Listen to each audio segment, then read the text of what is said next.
Ayaka gasped at the words spoken by Tanaka. You're saying that it was pure luck that the base that we were at lasted for as long as it did? Her worldview shook from the revelation. Tanaka nodded. We never had a chance with those things. Our self-defense force was already limited in the type of weaponry we have. But even if the Union weren't able to push those things back, she trailed off, not wanting to voice the obvious. No longer wanting to hear more, she turned to look out her window, watching as the rocks on the cliff wall passed by. Is there even a point to go to the shelter? She thought to herself. Sensing that Ayaka wanted to be just left alone, Tanaka didn't continue.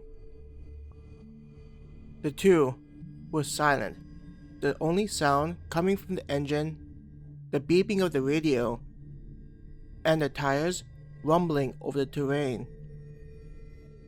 It was a strange environment, being inside of a symbol of the industrial modern might of a nation, but only at the whim of the external threat brought about by the monsters.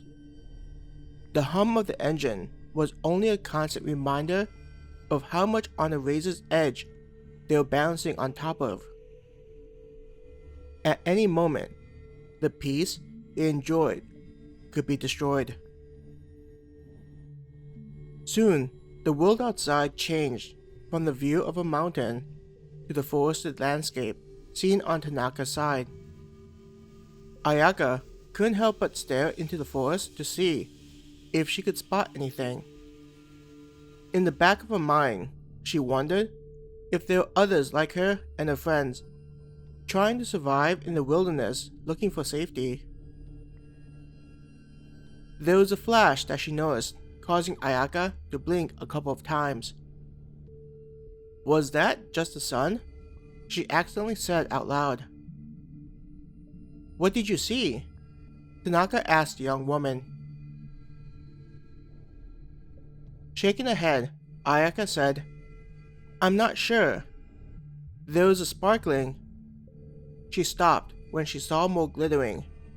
What is that? I guess it finally reached here, Tanaka said in a low voice. Turning her body, Ayaka asked, what reached here? Pointing a finger to the forest outside that was now sparkling. I started noticing something strange happening in the forest as I drove here. Being stupid and curious, I decided to stop and check out what it was, Tanaka said. So, what was it? Ayaka felt a sense of dread growing inside of her. Raising a hand and shrugging her shoulders, Tanaka said, I don't know what it is. When I got closer to the forest, I noticed that it appeared to look like crystals that glowed. Whatever it was like ivies and how they covered the original trees. And when I tried to look deeper into the forest, I couldn't see due to how dark it had become. This was when it was a clear day with the sun out. Listening to the startling story, Ayaka looked back at the forest they were passing by. Just like what Tanaka said, it was difficult to see into the forest.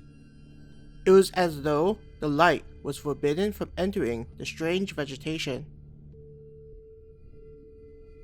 I don't know if it's all connected with how it's growing outside, or if it's like a patchwork, popping up due to some unknown variables.